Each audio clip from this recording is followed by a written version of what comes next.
মাননীয় প্রধান উপদেষ্টা গত মাসের জাতির উদ্দেশ্যে তিনি ভাষণ দিচ্ছেন। সেই ভাষণে তিনি বলছেন যে গায়েবী মকদ্দমার ব্যাপারেও পর্যায়ক্রমে তাদেরকে ছাত্রদের যেভাবে আন্দোলনরত ছাত্রদের যেভাবে মুক্তি দেওয়া হয়েছে সেভাবে গায়েবী মকদ্দমাদেরও মুক্তি দেওয়া হবে এবং এই মর্মে পরীক্ষা নিরীক্ষার জন্য প্রতি জেলায় একটা করে কমিটি গঠন করা হয়েছে জেলা প্রশাসকের নেতৃত্বে। কিন্তু আমার আজকের এই রিটটা হলো এরকম যে আমার এই বইটার মধ্যে দেখবেন যে আমার লেখা এই বইটার মধ্যে যে একটা পুঙ্গু লোক যে নাকি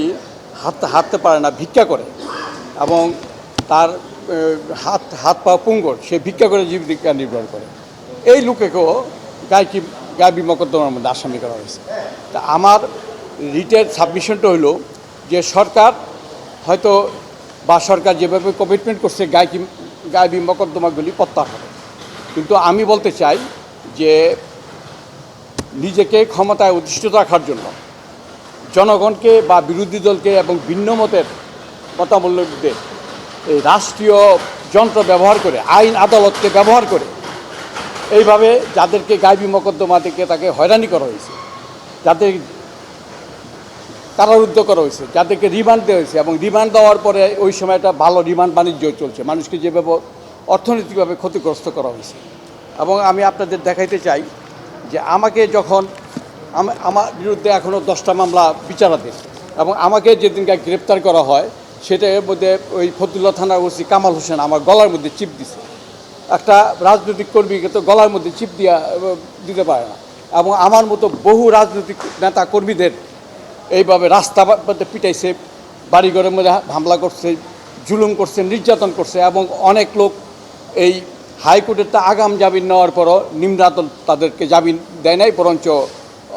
রিমান্ডে দিয়ে দিচ্ছে এবং অনেককে পলাতক থাকতে হয়েছে। আমাকেও গ্রেপ্তার এড়ানোর জন্য অনেক সময় পলাতক জীবনযাপন করতে হয়েছে। এখন আমার প্রাণটা হইল যে আমার প্রাণটা একদম পরিষ্কার, সেটা হলো যে রাষ্ট্রীয় প্রশাসন আইন আদালতকে ব্যবহার করে যে গায়েবী মকদ্দমা সৃষ্টি করা হইল শুধু রাজনৈতিক উদ্দেশ্যে, প্রতিপক্ষকে এবং ভিন্ন মতাবলম্বী রাজনৈতিক নেতাকর্মীদের যে নির্যাতন করার উদ্দেশ্যে যেই গায়েবী মকদ্দমার যারা সৃষ্টি করলো, যারা পরিকল্পনা করলো, যারা নির্দেশ দিল, যারা এই মামলা রচনা করলো, যারা ইনভেস্টিগেশন করলো, তাদের আইনের আওতার জন্য, তারা আইনের আওতায় আসবে এই জন্য যে তারা রাষ্ট্রীয় দায়িত্ব পালন করার পরিবর্তে সংবিধানের 21-এর 2 ধারাকে তারা লঙ্ঘন করে জনগণের বিরুদ্ধে অবস্থান নিছে, মিথ্যার আশ্রয় নেওয়া এই রাষ্ট্রযন্ত্রকে ব্যবহার করছে। তাদেরকে চিহ্নিত করার জন্য একটা কমিশন গঠন করা হোক, বিচার বিভাগীয় কমিশন। এই বিচার বিভাগীয় কমিশনের দায়িত্ব হবে যারা এই গায়েবী মকদ্দমা সৃজন করলো, পরিকল্পনা করলো, বেনিফিটেড হইল এবং চার্জশিট দিল, তাদেরকে চিহ্নিত করা। 2 নম্বর হলো তাদেরকে আইনের আওতায় আনা এবং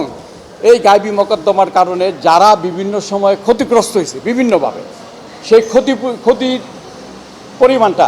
এই নির্ধারণ করবে কমিশন এবং রাষ্ট্র সেই কমিশনের নির্ধারিত ক্ষতিপূরণ অনুযায়ী, অঙ্ক অনুযায়ী তাদেরকে ক্ষতিপূরণ দেবে। এই আবেদন জানায় আমি আজকে একটা রিট ফাইল করছি।